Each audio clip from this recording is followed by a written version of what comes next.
আজকে বাজার করতে গেছি, পুরা হাসি খুশি, কিন্তু আসার সময় কান্না করে আসছি বাজার থেকে।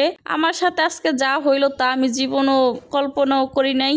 আসসালামু আলাইকুম, কেমন আছেন সবাই? আশা করি সবাই ভালো আছেন। আলহামদুলিল্লাহ আমিও ভালো আছি। নতুন একটা ভিডিও নিয়ে চলে আসলাম, আশা করি ভিডিওটা ভালো লাগবে।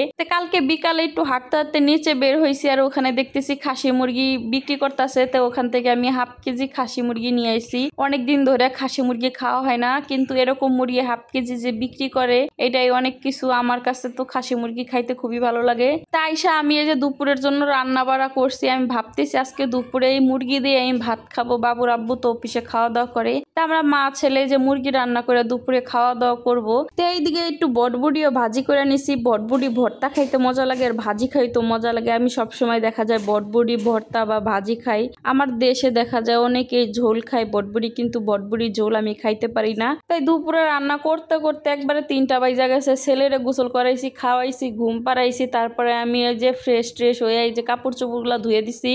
আর আজকে 1-1.5 মাস ধরে আমার কাপড় চোপড় ধুইতে ধুইতে যে বিকাল 5টা-6টা বাজা যায়। আমি আইলসামি করে কাপড় চোপড় ধুই না। আগে আমার বাবু যখন ছোট ছিল তখন দেখা যায় ঘুম থেকে উঠে আগে ওর খেতা বালিশ ধুয়ে দিতাম। এখন যেহেতু কাপড় চোপড় একটু ধোয়া কম হয়, এর জন্য আইলসামি বেশি আমার। যাই হোক, আসি মেন কথায়। আজকে সকালবেলায় যে বাজারে গেছিলাম, বাজারে যাই আমার সাথে যেই ঘটনাটা ঘটছে, আমি তো বাজারে গেছি পুরো একবারে দাঁত কেলায়া কেলায়া। কিন্তু বাজার থেকে আসার সময় তো আমার কান্না করা লাগছে। আমি গেছিলাম আলু আর পেঁয়াজ আনার জন্য।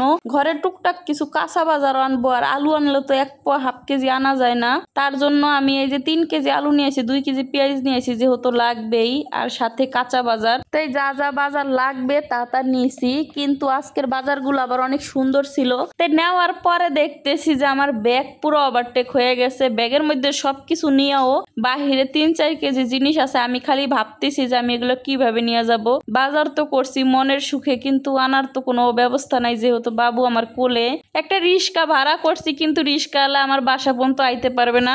মাজা সমান পানি, কিন্তু ওই পানির ভিতরে রিক্সাওয়ালা কিভাবে আসবে? এর জন্য রিক্সাওয়ালা আমাকে বলতেছে আমি যাব না। 3-4টা রিক্সা ঠিক করছি, একটা আইবার চায় না পাইরা আমার টাকাও গেছে রিক্সাওয়ালার কাছে। আবার এমনি আমি হাইটা একবারে জীবনটা শেষ হয়ে গেছে। হাইটা অনেকখানি আইসা দেখতেছি যে ব্যাগের তোরা ছিঁড়া গেছে, তাইলে পড়ে গেছে আরো বিপদে। আমার বুক ফাইটা পুরা কান্না আইছে। এক কোলে বাবু আর এক হাতে সবগুলা বাজার নিয়ে দাঁড়ায় রইছি।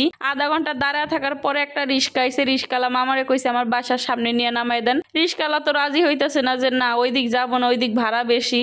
20 টাকার ভাড়া 40 টাকা দিয়ে আইছি। কি করার আছে? আর আইসা তো বাসার নিচে দাঁড়াইছি, কিন্তু আবার উপরে উঠার সময় আর এক ঝামেলা হয়ে গেছে। ব্যাগের তোরা বাকি যেটা ছিল ওইটাও ছিঁড়া গেছে। এখন বাবুরে আমি নিচে কার কাছে রাখবার? এই ব্যাগ নিয়ে কিভাবে 4তলায় উঠবো? না পাইরা দেখা যায় আধা ঘন্টা বৈশা কান্না করে তারপরে আমি এই যে 4তলায় আসছি। কি করবো আর, বাচ্চা নিয়ে বাজার করতে গেলে এরকম সমস্যা হয়। বাবুর আব্বুর যেহেতু বেশি ডিউটি, এর জন্য বাজার সবসময় করা যায় না। তো যাই হোক, আজকে আমি কাঁচা আম আনছি অনেকদিন পর। আজকে যে বাজার থেকে আসার পরে কাঁচা আম মাখা খাইলাম। আমার কাছে তো আজকে কাঁচা আমটা খাইতে অনেক বেশি মজা হয়েছে। তো যাই হোক, ভালো মন্দ নিয়ে আজকের দিনটা কাটাইছি। তা আজকের ভিডিও পর্যন্ত সবাই ভালো থাকবেন। আল্লাহ হাফেজ।